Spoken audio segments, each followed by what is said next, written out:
Hello friends, Vishnu Shalini latest review. Sathyamma Sabu വർഗീസിനോട് പറയുന്നു, അങ്ങനെ മറ്റൊരാൾ ത്യാഗം ചെയ്ത വിജയവുമായി ഇത്ര വലിയൊരു പരിപാടി ഏറ്റെടുക്കാൻ വേണ്ടി ഞാൻ മനസ്സുകൊണ്ട് തയ്യാറല്ല. അത് കേട്ടിട്ട് സാബു വർഗീസ് പറയുന്നു, ഇങ്ങനെ ആരും തുറന്നു പറയാറില്ല, അത് സത്യാമ്മയുടെ മനസ്സിൻ്റെ ഗുണമാണ്. എന്നിട്ട് രാഘവേട്ടനോട് ചോദിക്കുന്നു, ഇപ്പോൾ എങ്ങനെയാണ് ചികിത്സയൊക്കെ നടക്കുന്നുണ്ടല്ലോ, പാമ നടത്തുന്ന ബിസിനസ്സിൽ നിന്നുള്ള പൈസയും പിന്നെ നല്ല മോൻ ഓട്ടോ ഓടിച്ചുകൊണ്ട് വന്ന പൈസയൊക്കെ കൊണ്ട് ഇപ്പോൾ ഒരുവിധം നല്ല ഭംഗിയായിട്ട് തന്നെ ഞങ്ങൾ ജീവിച്ച് പോകുന്നുണ്ട്. ഇവിടെ നല്ല ഓട്ടം കിട്ടുന്ന സ്ഥലമല്ലേ വിഷ്ണു, അപ്പോൾ കുഴപ്പമില്ലാതെ പോകാൻ പറ്റുന്നുണ്ടല്ലോ. ആ, കുഴപ്പമില്ലാതെ പോകുന്നുണ്ട്. വിഷ്ണുവിന് ഡ്രൈവിംഗ് എല്ലാം അറിയാമല്ലോ. അത് കേട്ടിട്ട് രാഘവേട്ടൻ പറയും, അയ്യോ സാറേ, അവനെ ലോറി ഓടിച്ചുകൊണ്ട് നടന്നിരുന്നതല്ലയോ, പിന്നീടാ ഇതിൻ്റെ ഈ ഓട്ടോറിക്ഷ ലോൺ എടുത്ത് വാങ്ങിയത്. ഇതിന് തന്നെ നല്ല എമൗണ്ട് മാസം അടയ്ക്കണം ലോണായിട്ടേ. എങ്കിൽ പിന്നെ വിഷ്ണു, സർക്കാർ ലെവലിൽ ഒരു താൽക്കാലിക വേക്കൻസി വന്നിട്ടുണ്ട്, സർക്കാർ കാര്യമാണ്, നാളെ അവിടം വരെ ഒന്ന് പോകാവോ? വിഷ്ണു ഉടനെ സത്യാമ്മയും അച്ഛനെയൊക്കെ നോക്കുന്നുണ്ട്. എന്നിട്ട് വിഷ്ണു പറയുന്നു, ആ പോകാം, കിട്ടിയാൽ ഡെയിലി വേജസ് ആണെങ്കിലും തരുന്നതേ കേരള ഗവൺമെൻറ്റാ. അങ്ങനെ കിട്ടുന്ന പണത്തിന് പവർ ഒരല്പം കൂടും. സ്ഥിര നിയമനം അല്ലെങ്കിലും ചിലപ്പോൾ കിട്ടിയാലേ അത് ഗുണം ചെയ്തേക്കും. എന്താ നോക്കുന്നോ? വിഷ്ണു സത്യാമ്മയെ നോക്കിയിട്ട് ആ നോക്കാം എന്ന് പറയുന്നുണ്ട്. സന്തോഷമുള്ള കാര്യമാണല്ലോ എന്നിങ്ങനെ വിഷ്ണു പറയുമ്പോൾ സാബു വർഗീസ് പറയുന്നു, എന്നാൽ പോകേണ്ട സ്ഥലവും കാണേണ്ട ആളെയും ഞാൻ വിളിച്ചു പറഞ്ഞോളാം. അങ്ങനെ നമ്മുടെ വിഷ്ണു താൽക്കാലികമായിട്ടാണെങ്കിലും ഒരു സർക്കാർ ജോലിക്കാരനാകാൻ പോവാണ്. ശാന്ത ശാരദാമ്മയുടെ വീട്ടിലോട്ട് വരുവാണ്. ശാരദാമ്മ ശാന്തയെ കണ്ടിട്ട് ആ വാ ശാന്തേ എന്ന് പറയുമ്പോൾ ശാന്തയ്ക്ക് നല്ല വിഷമമുണ്ട്. കാരണം ആ സ്വർണത്തിൻ്റെ പ്രശ്നമൊക്കെ ശാന്ത പറയുന്നുണ്ട്. ശാരദാമ്മയ്ക്ക് എന്നോട് കുറച്ചെങ്കിലും നീരസം കാണും, അതെനിക്കറിയാം. ഒരിക്കലും കാണിക്കാൻ പറ്റാത്ത കാര്യമാണ് ഞാൻ അവിടെ നിന്ന് കാണിച്ചത്. ഒരാൾക്കും അത് പൊറുക്കാനും ആവില്ല. എന്നെ അവിടേക്ക് പറഞ്ഞു വിട്ടത് ശാരദാമ്മയാണ്. ആ കാര്യം എൻ്റെ ഗതികേട് കൊണ്ട് ഞാനത് മറക്കേണ്ടി വന്നു. ശാരദാമ്മ കൂടി അറിയണം അതെന്താണെന്ന്. അത് പറയാൻ കൂടിയാണ് ഞാൻ ഇങ്ങോട്ട് വന്നത്. ശാരദാമ്മ പറയുന്നു, എന്നാലും നീ വാ, നമ്മളെന്നും കാണേണ്ടവരല്ലേ, ഇങ്ങനെ അന്യരെ പോലെ നിന്ന് സംസാരിക്കേണ്ട കാര്യമില്ലല്ലോ, നീ വാ എന്നും പറഞ്ഞ് ശാരദാമ്മ അകത്തോട്ട് വിളിച്ചുകൊണ്ട് പോകുന്നുണ്ട്. ശാരദാമ്മ, ഞാനത് മനഃപൂർവ്വം ചെയ്തതല്ല ശാരദാമ്മ, ഇതിൻ്റെ പേരിൽ വിഷ്ണുക്കുഞ്ഞ് ജയിലിൽ പോകേണ്ടി വന്നതിൽ എനിക്ക് കുറ്റബോധമുണ്ട്. ശാന്തയ്ക്ക് ആ മാല കിട്ടിയത് ആ വീട്ടുമുറ്റത്തുനിന്നല്ലേ? അപ്പം തന്നെ ശാന്തയെ മാലയെടുത്ത് സത്യാമ്മയെ ഏൽപ്പിച്ചിരുന്നെങ്കിൽ ഇങ്ങനെയൊരു പ്രശ്നം വല്ലതും ഉണ്ടാകുമായിരുന്നു. ശാരദാമ്മയ്ക്ക് അറിയാമോ, ഞാനെന്ന് സത്യാമ്മയുടെ വീട്ടിൽ നിന്ന് ഇറങ്ങുന്നത് തന്നെ വീട്ടിൽ നിന്ന് വന്ന ഒരു ഫോൺ വിളി കേട്ടോണ്ടാണ്. മൈത്രി ഫൈനാൻസുകാർ വീട്ടിൽ വന്ന് കുത്തിയിരിക്കുമായിരുന്നു. കൊടുക്കാനുള്ള പൈസ കൊടുത്തില്ലെങ്കിൽ അവർ വീട്ടിൽ നിന്ന് പോവില്ലെന്ന് കട്ടായം പറഞ്ഞ് അവരവിടെ ഇരിക്കുമായിരുന്നു. ആ സമയത്താണ് എനിക്ക് ആ മാല ആ മുറ്റത്ത് കിടന്ന് കിട്ടിയത്. വീട്ടിലെ കാര്യം ഓർത്തപ്പോൾ ഞാൻ മറ്റൊന്നും ചിന്തിച്ചില്ല ശാരദാമ്മേ. അങ്ങനെ ആ മാല വിറ്റ് ആ കടം വീട്ടാവെന്ന് ഞാൻ വിചാരിച്ച്. എൻ്റെ സ്ഥാനത്ത് വേറെ ആരാണെങ്കിലും അങ്ങനല്ലേ ശാരദാമ്മ ചിന്തിക്കത്തുള്ളൂ. എന്നാൽ അത് ഇത്രത്തോളം ദുരിതം ഉണ്ടാകുമെന്ന് ഞാൻ അറിഞ്ഞിരുന്നില്ല. അത് കാരണം എൻ്റെ പണിയും പോയി. പണി പോയ കാര്യം ഓർത്ത് ശാന്ത വിഷമിക്കേണ്ട എന്ന് ശാരദാമ്മ പറയുന്നുണ്ട്. ഞാനല്ലേ നിന്നെ ഇവിടുന്ന് അങ്ങോട്ട് പറഞ്ഞു വിട്ടത്, അതുകൊണ്ട് ജോലി ഇല്ലയെന്നൊരു പ്രശ്നം നിനക്ക് വരുത്തില്ല. അങ്ങനെ ശാരദാമ്മയും ശാന്തയും കൂടെ സംസാരിച്ചുകൊണ്ടിരിക്കുമ്പോൾ നമ്മുടെ ശാലിനിയുടെ കാർ അങ്ങോട്ട് വരുന്നുണ്ട്. കാറിൽ നിന്ന് ശാലിനി ഇറങ്ങി നോക്കുമ്പോൾ ശാന്തയും ശാരദാമ്മയാണ് കാണുന്നത്. പെട്ടെന്ന് ശാലിനി കാറിൽ നിന്നും ചേച്ചി ഇറങ്ങി വാ എന്ന് പറയുന്നു. അപ്പോൾ ശാരി ആ കാറിൽ നിന്ന് ഇറങ്ങുവാണ്. ശാരദാമ്മ ഇങ്ങനെ അന്തിച്ച് നോക്കുവാണ്. ശാരിയല്ലയോ അത്, അമ്മേന്നും പറഞ്ഞ് ശാരി ഓടി വരുവാണ്. ശാരദാമ്മയെ കെട്ടിപ്പിടിച്ചാൽ കരയുവാണ്. അമ്മേന്ന് പറഞ്ഞ് ശാരിക്ക് അറിയുക. ശാരദാമ്മയ്ക്ക് ഒന്നും മനസ്സിലാകുന്നില്ല. മോളെ എന്തിനാ കരയുന്നത്? എടി ശാലിനി, ഇവളെന്താ കരയുന്നത്? ശാരി കരഞ്ഞുകൊണ്ട് പറയുന്നത്, എന്നെ ഇനി ഒരിടത്തേക്കും പറഞ്ഞുവിടല്ലേ അമ്മേ, ഞാനിനി എൻ്റെ അമ്മയുടെ കൂടെ ഇവിടെ നിന്നോളാം. മോളെ എന്താ ഉണ്ടായതെന്ന് പറ. എടി ശാലിനി, നീയെങ്കിലും പറ, എന്താ അവിടെ ഉണ്ടായത്? എന്തിനാ മോളെ നീ ഇങ്ങനെ കരയുന്നത്? എടി ആരെങ്കിലും ഒന്ന് പറയടി, നിങ്ങൾ എന്താ മിണ്ടാ നിൽക്കുന്നേ? ചേച്ചിയെ ഭ്രാന്തിയാക്കി മെൻ്റൽ ഹോസ്പിറ്റലിൽ കൊണ്ട് അഡ്മിറ്റ് ചെയ്യാനിരിക്കുമായിരുന്നു രാജീവ് സാറിൻ്റെ അമ്മയും അമ്മാവനും കൂടെ. തക്ക സമയത്ത് ഞാനവിടെ ഉണ്ടായിരുന്നതുകൊണ്ട് ചേച്ചിയെ രക്ഷിച്ചുകൊണ്ട് പോരാൻ പറ്റി. ശാരദാമ്മ നെഞ്ചത്തടിച്ചിട്ട് പറയുക, ഈശ്വര, അവരെന്തിനാ ഇങ്ങനെയൊക്കെ കാണിച്ചു കൂട്ടുന്നത്? എന്ത് ഭാവിച്ചിട്ടാണെങ്കിലും തക്കതായ ശിക്ഷ ഞാൻ കൊടുക്കുന്നുണ്ട്. അവരെയോ അവരാങ്ങളെ ഞാൻ അങ്ങനെ വെറുതെ വിടത്തില്ല. അമ്മയെന്നും പറഞ്ഞ് വീണ്ടും ശാരദാമ്മയെ കെട്ടിപ്പിടിച്ച് കരയുവാണ്. എൻ്റെ മോളെ നീ കരയാതെ, എന്തിനും ഏതിനും സമാധാനം ഉണ്ടാക്കാമല്ലോ. രാജീവ് അവിടെ ഇല്ലേ? അവന് പറഞ്ഞ് മനസ്സിലാക്കിക്കൂടെ അവൻ്റെ അമ്മയെ? അവനങ്ങനെ പറഞ്ഞ് മനസ്സിലാക്കാൻ പറ്റില്ലേ പിന്നെ എന്തിനാ അവനിങ്ങനെ ആണായിട്ട് നിൽക്കുന്നത്? അമ്മേ, രാജീവേട്ടൻ റിസർച്ചിൻ്റെ കാര്യത്തിന് USA രാജീവേട്ടൻ ഇവിടെ നിന്നപ്പോഴും എൻ്റെ സ്ഥിതി ഇതൊക്കെ തന്നെ ആയിരുന്നമ്മേ. അമ്മയോർത്ത് രാജീവേട്ടൻ ഒന്നും പറയത്തില്ല.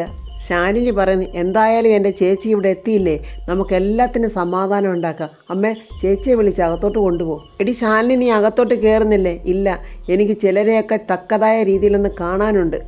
അതിന് പിന്നത്തേക്ക് വെച്ചാലേ അതിൻ്റെ ചൂടങ്ങ് പോവും. രാമേട്ടാ വണ്ടിയെട് എന്നും പറഞ്ഞ് ശാലിനി വണ്ടിയിൽ കയറി പോവുകയാണ്. രോഹിത്താണെങ്കിൽ ആരും കാണാതെ ശ്യാമയും കൊണ്ട് രക്ഷപ്പെടാൻ നോക്കുവാണ്. അങ്ങനെ പാത്തും പതുങ്ങി അവർ പുറത്തോട്ട് ഇങ്ങനെ വരാൻ നോക്കുമ്പോൾ ആ ഗുണ്ടകളവിടെ മറിഞ്ഞിരിപ്പുണ്ടായിരുന്നു. അവർ പെട്ടെന്ന് അകത്തോട്ട് ഇനി കയറി വരുവാണ്. രണ്ടുപേരോടെ രക്ഷപ്പെട്ടു പോവുകയാണോ, അതും ഞങ്ങളുടെ കണ്ണ് വെട്ടിച്ച്? എന്നാൽ കുറച്ച് പാടുപെടും. അപ്പോഴേ മറ്റുള്ള ഗുണ്ടകൾ എല്ലാവരും അവിടെ എത്തിക്കഴിഞ്ഞു.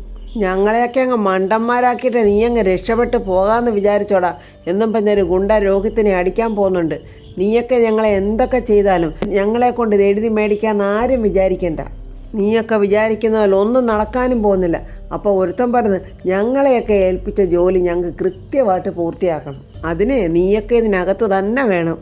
അപ്പോഴേക്ക് ഉപേന്ദ്രനും സുസ്മിതയും അവിടെ എത്തിക്കഴിഞ്ഞു. സുസ്മിത ഉപേന്ദ്രനോട് പറയുന്നു, കാര്യങ്ങൾക്കൊക്കെ ഒരു ഒത്തുതീർപ്പാക്കി കാണും. പിന്നെ ഇല്ലേ, നമ്മളെ ഏൽപ്പിച്ചിരിക്കുന്ന സാധാരണക്കാരാണെന്നാണോ സുസ്മിത വിചാരിച്ചിരിക്കുന്നത്? ശ്യാമയും രോഹിത്തിനെ ആ ഗുണ്ടകൾ അങ്ങനെ പിടിച്ചു വെച്ചോണ്ടിരിക്കുന്നുണ്ട്. ഉപേന്ദ്രൻ ചോദിക്കുന്നത്, എന്താ ഇവിടെ? അതെ, രണ്ടും കൂടെ രക്ഷപ്പെടാനൊരു ശ്രമം. സുസ്മിത പറയുക, അതെ, കൂടുതൽ വെള്ളത്തിലെടുത്താലേ ഓടിപ്പോകാതിരിക്കാൻ കയ്യോ കാലോ തല്ലി ഒടിച്ചവിടെ കിട്ടേരെ. അത് കേട്ടിട്ട് ചിരിച്ചിട്ട് ഉപേന്ദ്രൻ പറയാം, അയ്യോ, കാലൊടിച്ചാലും കയ്യൊടിക്കല്ലേ, പ്രത്യേകിച്ചും താണ്ട് ഇവൻ്റെ വിരൽത്തുമ്പില എൻ്റെ 15 കോടി ഇരിക്കുന്നത്. അതുകൊണ്ടേ ആ കൈക്ക് ഒരു ക്ഷീണവും വരാതെ നോക്കേണ്ടത് എൻ്റെ ഉത്തരവാദിത്തമാണ്. രണ്ടിൻ്റെയും കാല് തല്ലിയോടിച്ച് അകത്തുകൊണ്ട് കിടത്തടാ, രണ്ടും അവിടെയൊക്കെ ഇഴഞ്ഞ് നടക്കട്ടെ. അപ്പോഴേ ഒരുത്തൻ ഓടിപ്പോൾ ഒരു പത്തലെടുത്തോണ്ട് വരുന്നുണ്ട്. അത് കണ്ടിട്ട് ഭയന്നിട്ട് ശ്യാമ പറയാം, അയ്യോ, ഞങ്ങളെ ഉപദ്രവിക്കല്ലേ, ഞങ്ങളിനി എങ്ങോട്ടും പോകത്തില്ല. സുസ്മിത അവന്മാരുടെ ആ പത്തലിങ്ങോട്ട് മേടിച്ചിട്ട് ശ്യാമയുടെ കഴുത്തിനിങ്ങനെ കുത്തിപ്പിടിച്ചിട്ട് പറഞ്ഞ്, എടീ, ഇവിടെ കിടന്നാൽ മതിയോടി, പറയുന്ന സ്ഥലത്ത് ദാണ്ട് ഇവൻ ഞങ്ങൾക്ക് ഒപ്പിട്ട് തരണം. ദാണ്ട വരുന്ന ശാലിനിയുടെ കാറ്.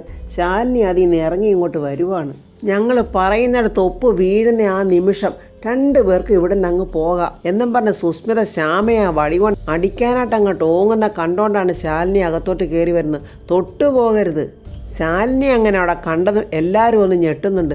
ശ്യാമ ആ ഗുണ്ടപ്പണിനെ പിടിച്ച് തള്ളിയിട്ട് കുഞ്ഞേച്ചി എന്നും പറഞ്ഞ് ഓടിപ്പോയി ശാലിനിയെ കെട്ടിപ്പിടിച്ച് കരയുവാണ്.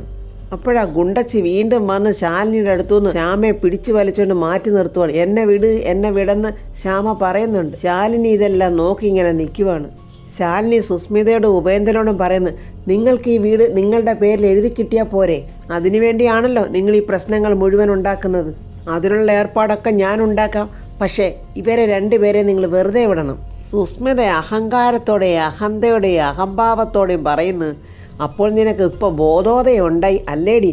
ശാലിനി പറയുക, ഇവരെ ഇങ്ങനെ കൊല്ലാക്കല ഇനിയും ചെയ്യാൻ ഞാൻ സമ്മതിക്കത്തില്ല.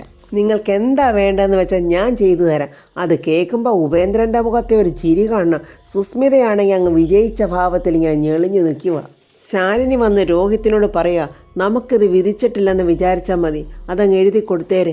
സങ്കടത്തോടെ രോഹിത്ത്, അയ്യോ ഞാൻ എന്ന് പറയുമ്പോൾ ശാലിനി പറയുന്നു, നഷ്ടപ്പെട്ടത് വലിയൊരു നഷ്ടമായിട്ട് തന്നെ അങ്ങ് ഇരിക്കട്ടെ. ശ്യാമ കരഞ്ഞുകൊണ്ട് പറയുക, കുഞ്ഞേച്ചി, നമ്മുടെ ഈ വീട് നമ്മളായിട്ട് തന്നെ കളയണമെന്നാണോ കുഞ്ഞേച്ചി പറയുന്നത്? വിധി ഉള്ളതേ നമുക്ക് ചേരും മോളെ. ഈ വീടും പറമ്പും നമ്മളുമായിട്ട് ചേരുന്നില്ല. നമ്മളുമായിട്ട് ചേരാത്ത വീടിനെ നമുക്കെന്തിന്? സത്യാമ്മയും അച്ഛനും ഇതേതായാലും ഉപേക്ഷിച്ചു. ഇനി ഇത് വെറുതെ കൊടുത്താൽ കൂടെ അവർക്ക് വേണ്ടാന്ന് അവർ പറയുകയും ചെയ്തു. ഇതിൻ്റെ ഉടയക്കാരായ മുതൽ അവർക്ക് വേണ്ടെങ്കിൽ പിന്നെ നമുക്കെന്തിനാ? പിന്നെ ഇത് നമ്മൾ കൊടുക്കുന്ന വേറെ ആർക്കും അല്ലല്ലോ മോളെ, അച്ഛൻ്റെ അനിയന് തന്നെയല്ലേ. അത് കേട്ടപ്പോൾ ഉപേന്ദ്രൻ്റെ മുഖത്തെ ഒരു സന്തോഷം. അതുകൊണ്ട് അത് അങ്ങനെ തന്നെ നടക്കട്ടെ മോളെ. കുഞ്ഞേച്ചി ഒന്നും പറയണ്ട, ഇത് ഞാൻ ഒരുപാട് ആലോചിച്ചെടുത്ത തീരുമാനമാണ്. സുസ്മിതയോട് ശാലിനി പറയുന്നു, പക്ഷേ ഇത് നിങ്ങളുടെ പേരിലേക്ക് എഴുതി തന്നു കഴിഞ്ഞാൽ പിന്നെ ഒരു പ്രശ്നത്തിനും നിങ്ങൾ ഞങ്ങളുടെ അടുത്തേക്ക് വന്നേക്കരുത്. എന്നെയും എൻ്റെ കുടുംബക്കാരെ ഒരു തരത്തിലും ദ്രോഹിക്കാനും പാടില്ല. അങ്ങനെ അതിനെല്ലാം കൂടെ ചേർത്താണ് ഇങ്ങനൊരു ആധാരം തയ്യാറാക്കി നിങ്ങളുടെ പേരിൽ തരുന്നത്. ഉപേന്ദ്രൻ പറയുന്നു, അയ്യോ, പിന്നെ ഇതിനെക്കുറിച്ച് വല്ലതും പറയാനുണ്ടോ? രജിസ്ട്രേഷൻ കഴിഞ്ഞാൽ പിന്നെ എല്ലാം തീർന്നു. ശാലിനി രാമുവേട്ടനോട് പറയുന്നു, രാമുവേട്ട, രജിസ്ട്രാറെ ഇനി വിളിച്ചോണ്ട് വാ. അങ്ങനെ രാമുവേട്ടൻ പോയി രജിസ്ട്രാറെ വിളിച്ചോണ്ട് വരുന്നുണ്ട്. രജിസ്ട്രാർ അങ്ങനെ വന്നിരുന്നിട്ട് ചോദിക്കുന്നു, ഇനി സംശയമായിട്ട് വല്ലതും ഉണ്ടോ? ഒരു സംശയവും ഇല്ല, ജില്ലാ കളക്ടർ വന്ന് സാക്ഷിയായിട്ട് നിന്നല്ലേ ഈ ആധാരം നടത്തുന്നത് എന്നിങ്ങനെ ഉപേന്ദ്രൻ വല്ല നെകളിപ്പോടെ പറയുവാണ്. ഇനി ഇതിനേക്കാൾ വലിയ തെളിവ് എന്തിനാ? ചടങ്ങങ്ങോട്ട് നടക്കട്ടെ. ഉപേന്ദ്രൻ സുസ്മിതയെ നോക്കി മനസ്സിൽ പറയുന്നു, അപ്പം കളക്ടറെ നമ്മൾ വരച്ച വരയിലാക്കി ഇല്ലേ? സുസ്മിതയും അതുപോലെ തന്നെ മനസ്സിൽ പറയുന്നുണ്ട്. പിന്നെ അല്ലാതെ ഒരു നിവർത്തിയില്ലെന്ന് മനസ്സിലാക്കി കഴിഞ്ഞപ്പോഴാണ് ഇവളിപ്പോൾ എഴുതിത്തരാൻ വന്നിരിക്കുന്നത്. എന്തായാലും രജിസ്ട്രേഷൻ ഒന്ന് നടക്കട്ടെ, അതിന് ശേഷം വേണം ഈ രോഹിത്തിനിട്ട് നല്ല 2 പണി കൊടുക്കാനായിട്ട്. ഉപേന്ദ്രൻ പറയുന്ന കൂട്ടത്തോടൊരു പണി എല്ലാവർക്കും കൊടുക്കണം, അതിനുള്ള കാശ് ഞാനങ്ങ് ഫ്രീ ആയിട്ട് ഇറക്കും എന്നൊക്കെ അവരിങ്ങനെ രണ്ടുപേരും മനസ്സിലിങ്ങനെ ഓരോരോ പ്ലാനുകൾ അങ്ങനെ ഇട്ടുകൊണ്ടിരിക്കുവാണ്.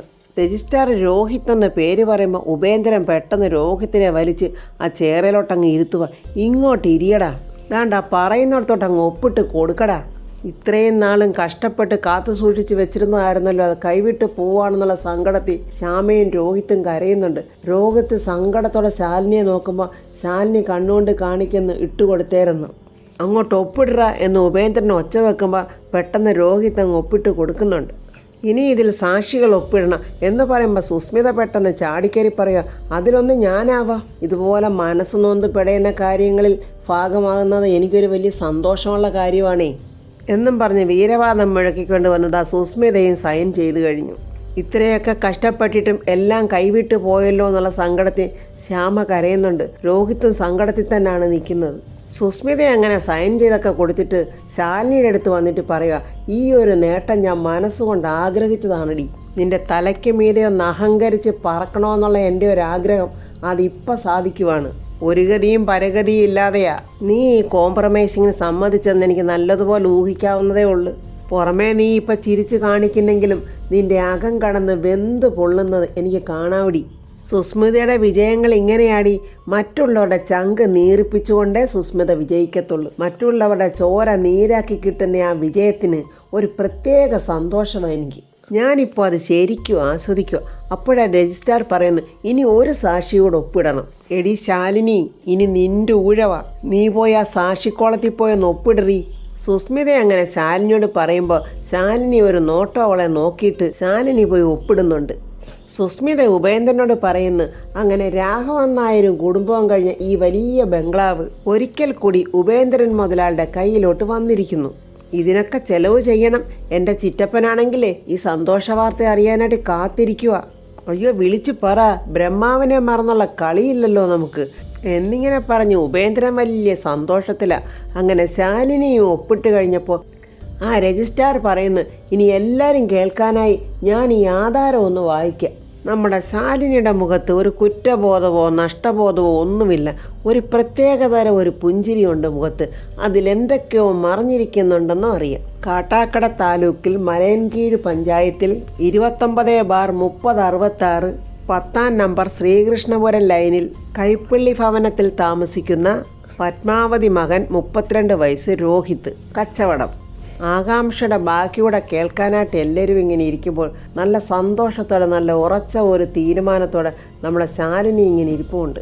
അപ്പോൾ ഫ്രണ്ട്സ്, ആ ആധാരത്തിൽ എന്താണ് ശാലിനി എഴുതി വെപ്പിച്ചിരിക്കുന്നത് എന്നുള്ളതൊക്കെ നാളെ ഉപേന്ദ്രനും സുസ്മിതയെ അറിയുമ്പോഴാണ് ശാലിനി ആരാണെന്നും ശാലിനിയെ തോൽപ്പിക്കാൻ ഇവർക്ക് കഴിയില്ലെന്നും അങ്ങനെ അവരുടെ അധപതനത്തിൻ്റെ റിവ്യൂമായി നമുക്ക് നാളെ കാണാം.